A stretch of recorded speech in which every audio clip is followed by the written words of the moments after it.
Here with my good friend Shasta. This week we're going to talk about what you might call missions, but we want to keep it in the context here of what we're talking about. So a disciple of Christ reveals and reflects God by living a word-centered, prayer-centered, spirit-led, compassionate, transformed, missional life in community.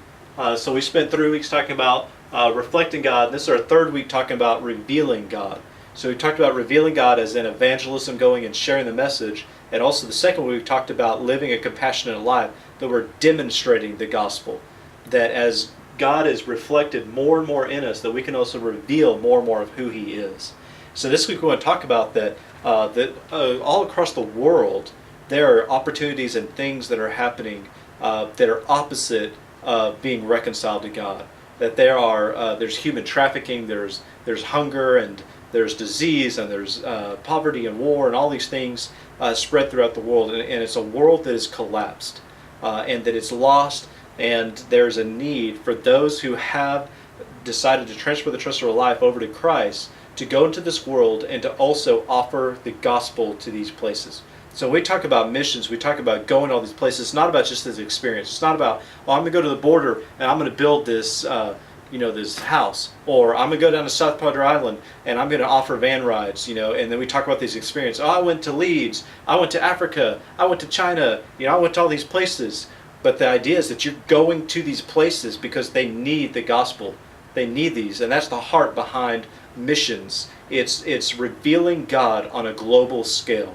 Because when Jesus told the disciples to go to Jerusalem, He says, you wait there, and you're going to receive my power, and then you're going to get to be my witnesses in Jerusalem, Judea, Samaria, to the ends of the earth. It was a promise that He gave to them that you see starting to get fulfilled through the book of Acts. That even when they're getting satisfied in Jerusalem, there's things that forces them into Judea and Samaria and ultimately to the ends of the earth. And the same call to us today, saying, go out to the ends of the earth. That in these places they don't have the things that we have. So He's saying be globally minded and go into these places and present the gospel for what it is. And even here in Houston, the #1 diverse city in America, it's a global community. And even at U of H, thousands of students are coming here from overseas, but maybe have never heard the message of good news of what Jesus brings to us. So we want to be very intent on just sharing and inviting other people to enter into this rest that we've been allowed to enter into, to transfer the trust of their life from themselves, to stop with their scrambling and trying to piece together their life, to a peaceful place of being able to trust the good news that Jesus came and did it for us. That there's no way that we could ever be fully brought into a relationship with God again on our own. But Jesus said, I'm going to do it for you. He died for sin, religion, selfishness, all on the cross, took the punishment, took the shame, took all of it and died. And that's the message that we can speak and we can demonstrate in our lives daily, in our neighborhoods, our workplaces, but also globally.